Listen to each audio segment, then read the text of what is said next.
What's up guys, Eric from Sonic. Just a quick video on how to connect the IF-02BEP because there was a small change from the previous IF-02EP.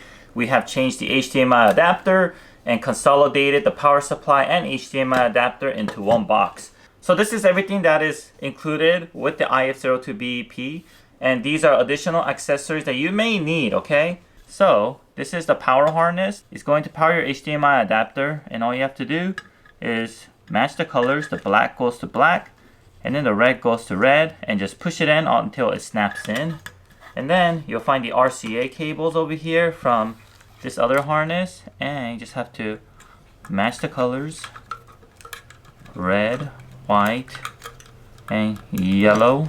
Alright, and this side will connect to the car's radio, and this will connect to the connector that originally connected to the radio. And same thing here, it's a T harness. This will connect to behind the radio, and this will connect to the connector that was in the radio.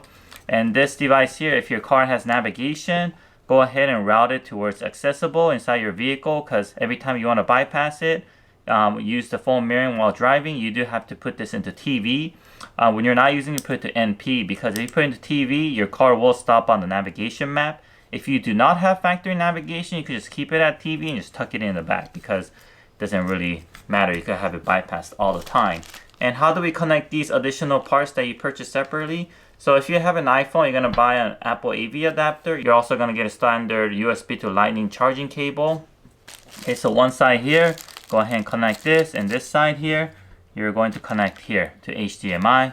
And then to power this, there's going to be a Lightning cable here and the USB cable here. So this is providing USB power to this device. And then you will also connect the Lightning extension cable from here, and then route the other side to the inside of the vehicle cabin where you could connect your phone. If you're an Android user, this is what you purchase separately, the ScreenBeam Mini 2, and all you have to do is connect the HDMI to here, just like that. Okay, and then you are going to connect the supply cable from the ScreenBeam Mini 2 like this, and then just like that, so that this will provide power to the ScreenBeam. That's it guys. If you have any questions, let me know. Leave a comment below, or you can email us at info@bsonicUSA.com. Thank you.